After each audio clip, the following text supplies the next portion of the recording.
Well, what is this all about? What have they said specifically about the rebuttal? So this is the rebuttal to the rebuttal.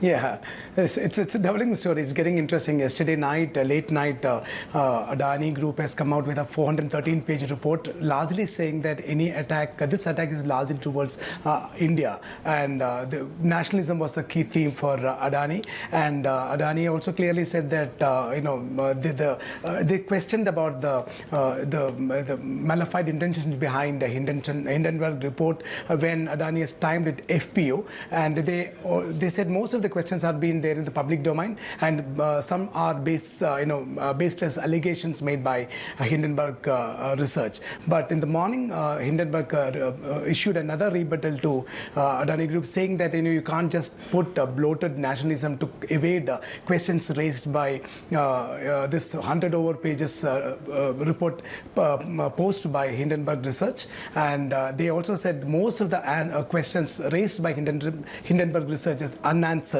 And meanwhile, the Adani Group CFO was addressing to Indian investors through various television channel interviews to arrest further erosion of market cap, and market will open any time from now. So it's going to be interesting interesting to watch how markets react to these rebuttal and the stock market reactions after CFO's comments.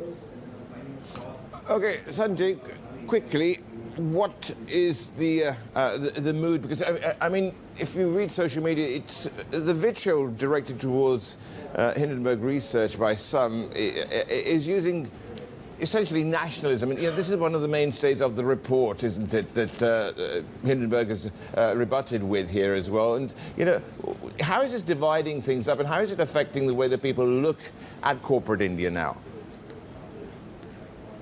Oh, that's an interesting question. See, in the one of the key things what Adani was saying, that this Hindenburg Research is ill-timed, and that is actually countering, or it is kind of insulting the India growth story. And what Hindenburg is saying, that we are don't put those nationalisms in front of us, but answer the questions. But largely, investors are now global investors will be very keen to understand how India is reacting to this, because now there's a moral responsibility before the country also to clearly tell the tale of India's story. Otherwise, it can hurt the national sentiments, because clearly, Adani has also said that this Hindenburg Research is challenging Indian judiciary and Indian regulatory framework. So now government will have to step in and clearly say that what are the kind of things they are going to tell towards the global investors. Otherwise, Indian government has to step in and tell that things are intact, and budget is around the corner. So it is very interesting how global investors are watching the space,